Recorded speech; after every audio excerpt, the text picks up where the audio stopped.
when the Jewish people will turn away from God. They have provoked my jealousy with a non-God, provoked my anger with their vanities. Very important terminology here. You know, the idea of serving an idol, it's a very interesting phrase. This is a euphemism, or this is a description of an idol, a non-God. What others serve as a God, Moses says, it's a non-God. And vanities, in other words, emptiness. Things that have no value, no substance. Thus, so they have provoked my jealousy, thus I will provoke their jealousy with a non-people. Provoke their anger with a foolish nation. You know what that means? It means that God is saying, I will send a puppet nation to bring about their downfall. A non-people, a foolish nation. In other words, you want to replace me with foolishness, with nonsense. Not that I'm going to replace you necessarily with nonsense, but I'm going to bring at you your downfall. Temple destruction will happen through people that have no business touching a temple, a holy temple of God, no business touching Jerusalem or the Jewish people. But if you guys do that, then this is what's going to happen. For a fire blazed in my wrath, Moses is quoting God, and burned to the lowest depths. It consumed the land and its produce, setting aflame the foundations of mountains. I will link evils upon them. I will use up my arrows on them. Again, understand this. This is Moses before the Jews even went into Israel.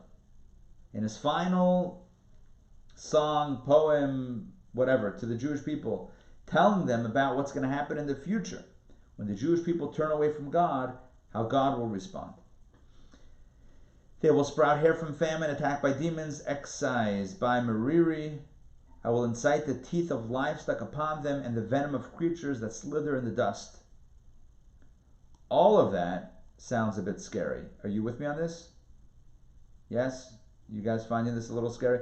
Karen, can you hear? Are you good with the audio? Oh, good. We connected the phone. Okay, awesome.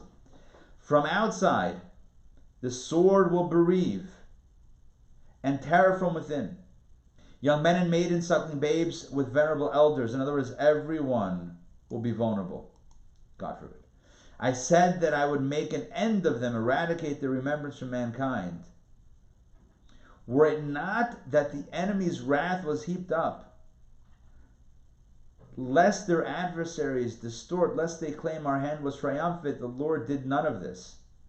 For they are a nation devoid of counsel, and they have no understanding. This last line is already where it flips back to our favor.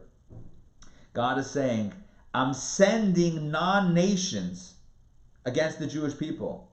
But their mistake is going to be that they're going to think that our hand was triumphant. The Lord did none of this.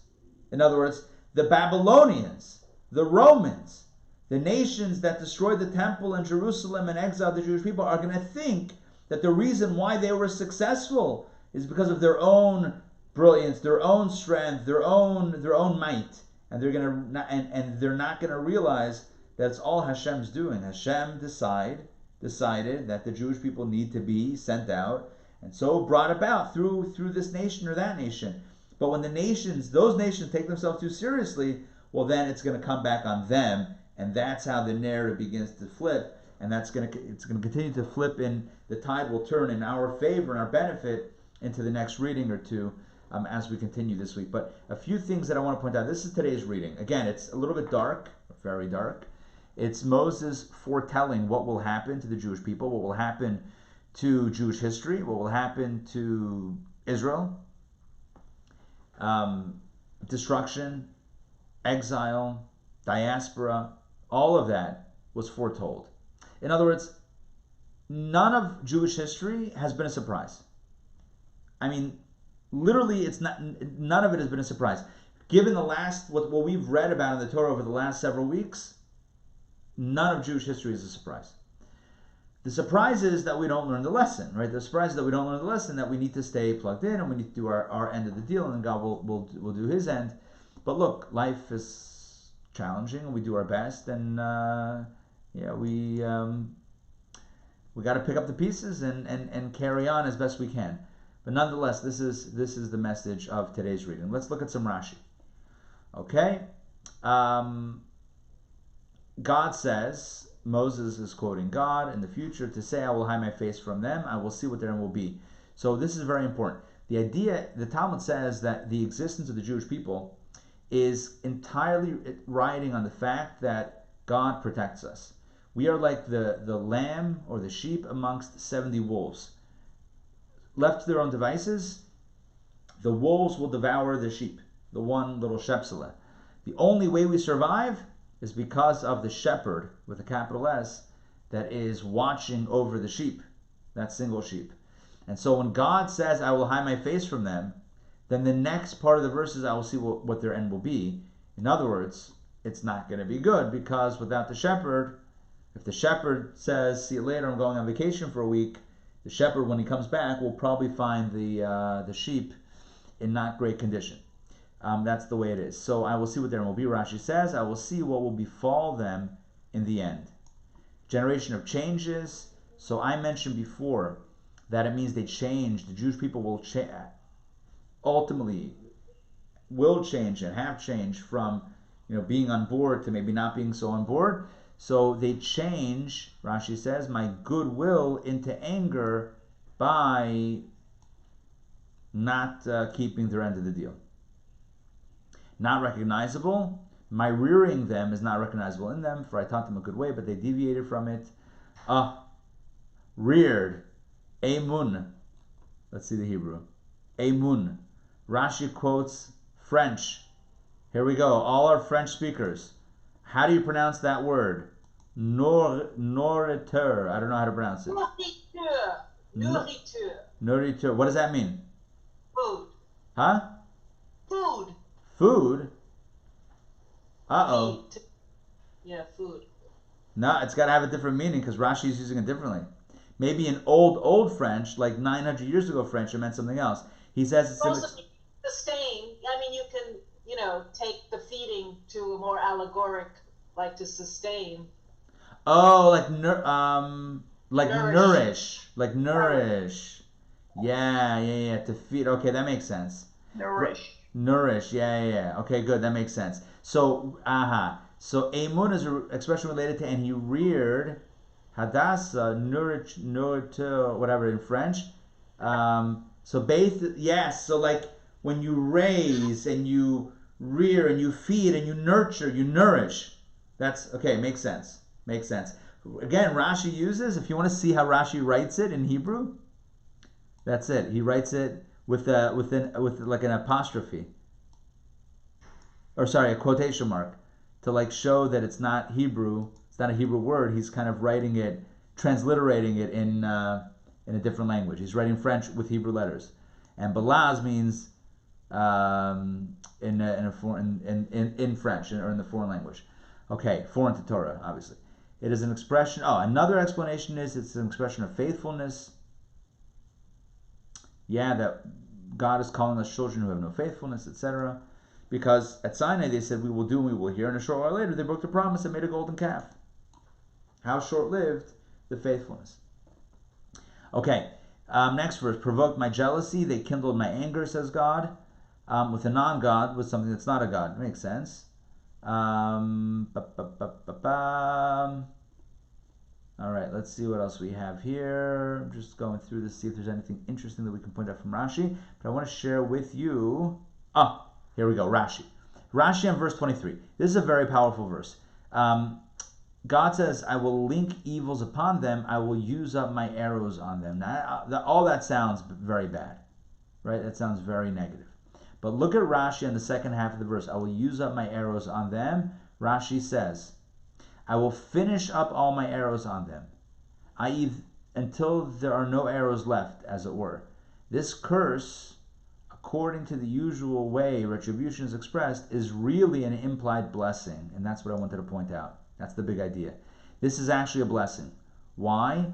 So namely, God says, my arrows may come to an end, but Israel will not come to an end, i.e., they will never be annihilated. So God says, I will use up my arrows on them.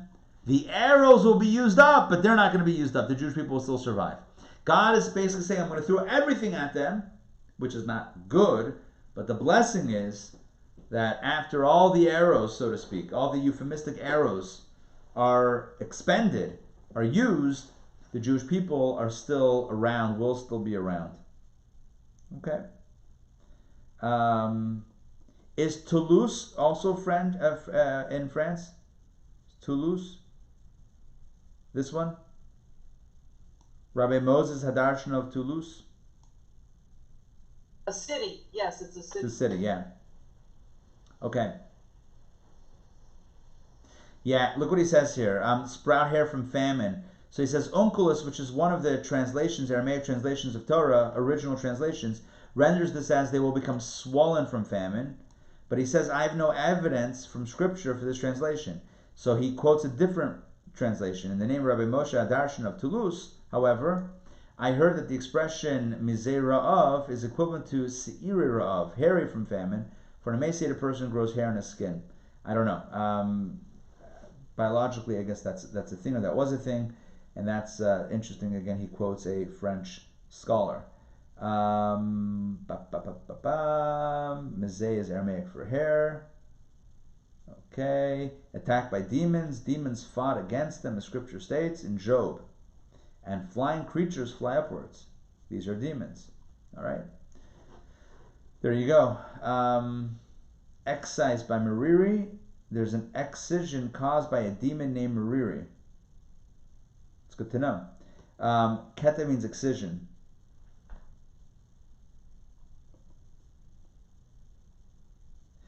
Okay, teeth of livestock. The Sifri, the Medrash says it indeed once happened. The sheep were biting people to death. Killer sheep. What's next? What's next? Listen, if 2020 could bring, I mean, we're not looking for this. I'm just saying, 2020, the year of everything, including pandemics and now fires and hurricanes and who knows what. The year of biting sheep. Hopefully not. Hopefully biting sheep remains outside of 20. No, Karen's like, no, don't say it even. Why would we say that? Sorry? Yeah. Rabbi? Yes, Ray, go ahead. Rabbi, wasn't Meriri the name of a group of people? Wasn't Meriri? Yes. Yes. Didn't you tell us that? Yes. Okay. Merari. Gershon Kasa Merari. So M-E-R-A-R-A, M-E-R-A-R-I. Merari is one of the three sons of Levi, Gershon, Kahas, and Merari. This is Meriri. So right. Meriri to me sounds a little bitter, like marar.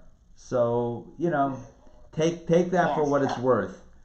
Especially if it's a demon named Meriri. That does not sound fun. Here we go. Venom of creatures slither in the dust. The venom of snakes. That refers to snakes, basically. Okay. I want to go to the end. Let's see. Ah, here we go.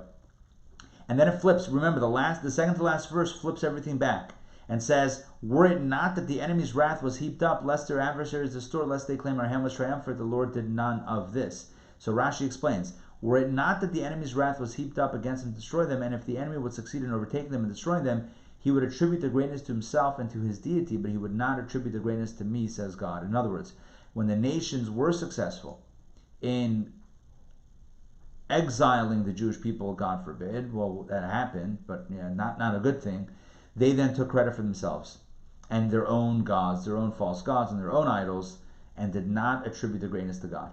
This then is the meaning of lest their adversaries distort, lest they misconstrue the matter by attributing their might to an alien, to a foreign force to whom the greatness does not belong, and that for that nation is devoid of counsel. Basically, it's like what the Talmud says about Nebuchadnezzar, the king of the Babylonians. Let me stop sharing for a second so I can see you all. Basically, the Talmud says that this guy, Nebuchadnezzar, was such an egomaniac. He was so narcissistic. This guy believed that he was God, that he created like heaven and earth. I don't know how he believed that, because you kind of know if you did. Right? I mean, you would think you would know if you did. Right? And nothing else would come before you. But nonetheless, he believed he was a creator. to the point that Talmud says that God got revenge on him, or whatever. God brought his downfall. God said, not only are you not so great, not so big, but your downfall, your death is going to come at the smallest of insects. God sent a mosquito or a gnat inside of his nose, and it went up into his brain and started eating away at his brain. And yeah, it's gross. And he was in torturous pain for a long time, until one day he was walking by and somebody was playing music or hitting the drums or something, and the noise of the music or the drums kind of disturbed the little bug that was eating his brain. And so he hired that guy to be in his royal palace and keep on hitting the drum but eventually, as things become the norm, the little mosquito or gnat got used to it and resumed its consumption, and eventually he died a terrible death of a little bug eating away at his brain. So this is the way the Talmud says. God says, you think that you're on my level, your downfall will come down even through the smallest of creatures.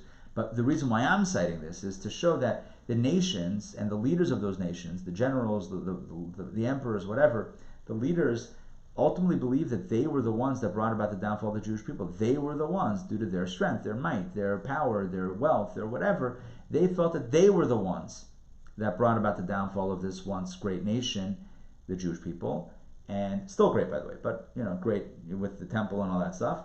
And they attribute it to themselves, and God says that's a problem, because if they realize that this was at the hands of God, that's one thing. But to believe that it's in their own hands, if they realize that they're a tool of God, because God is saying to the Jewish people, then you need to be exiled. If you're not following your end of the deal, then you need to get out of the land.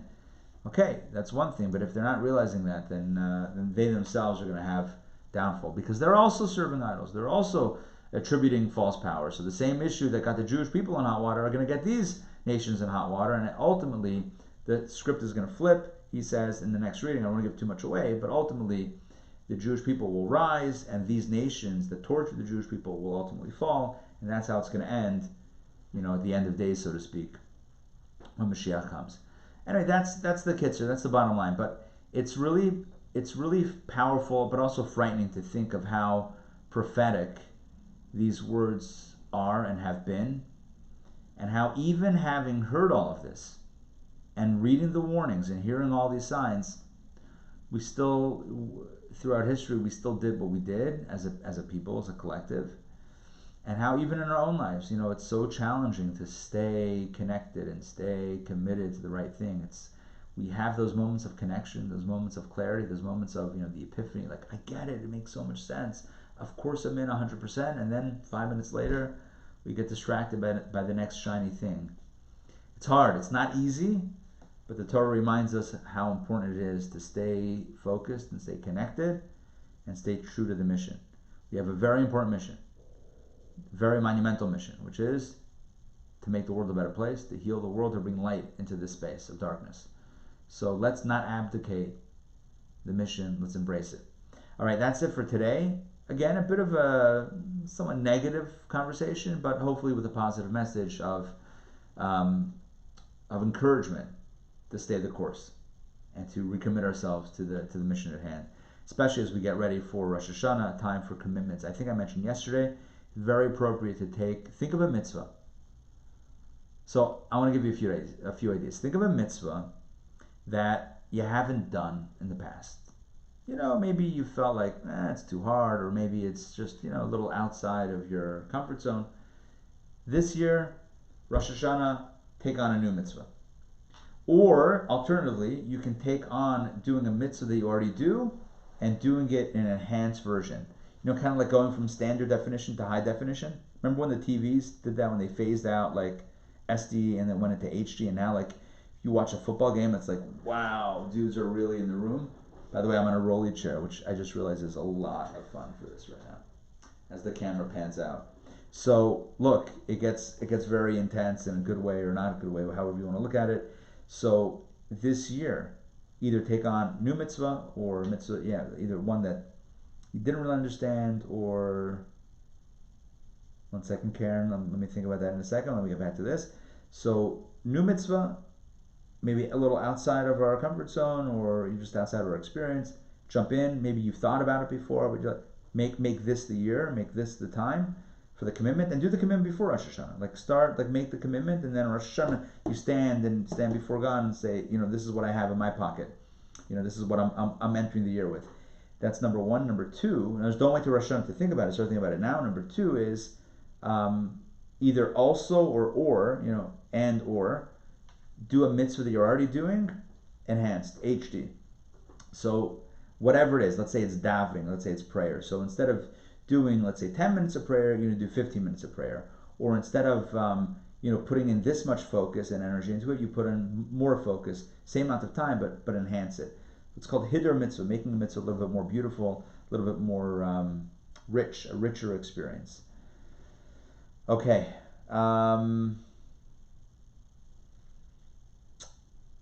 Good. Karen, let me see what you wrote in the chat. Who was the speaker, behavioral psychologist, who talks about why people do the wrong thing when they know it's wrong? Yes, Dan Ariely. Dan Ariely from Duke.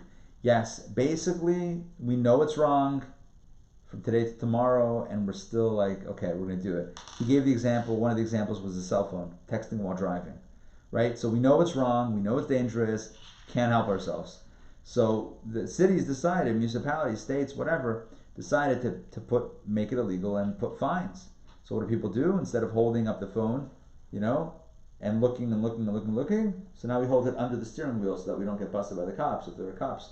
And now it becomes even more dangerous because now instead of looking kind of at the direction of the road, now we're looking up and down and up and down, and now there are more accidents. So that was his point, to say, as a behavioral economist, behavioral economics is trying to figure out how people are going to behave irrationally.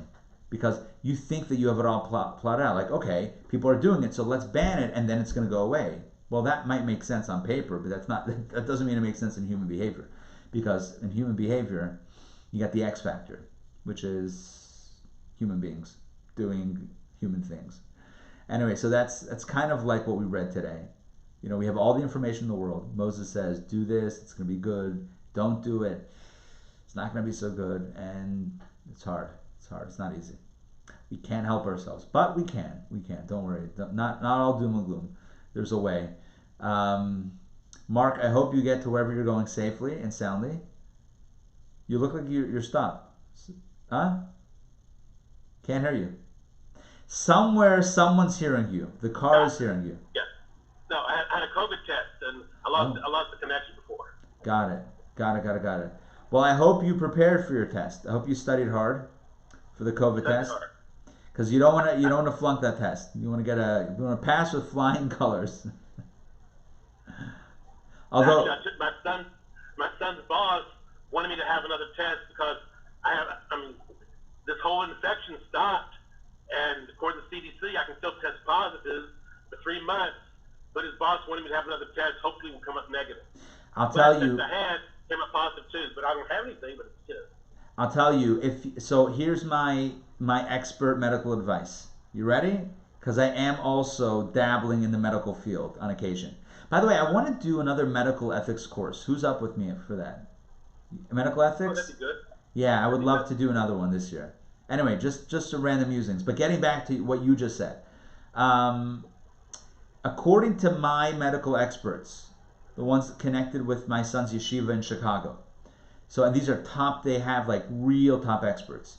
There are the most popular test is the nasal swab. I'm sorry that this is, whatever, but it's important to know. The nasal swab, One second. The nasal swab collects information that's high up. The problem is, even after one is no longer positive for COVID, in other words, even after one no longer has the virus, because it's so tucked away, there could be residual positive, bits of stuff still up there. Viral particles. Yes, particles that are then getting tested and showing a positive. It's much easier to get a false positive when you do the nasal. The saliva test, brand new. The saliva test is, and many don't know about the saliva test. There is a saliva test that is as accurate as the nasal test, the nasal swab, but more accurate in the sense that the saliva is constantly cleaning itself out, so to speak, right? We're constantly, more than like all the way up in the nasal brain thing, right? Where it goes up. So the saliva is a much more accurate test to see if it's actually active shedding of the virus still happening.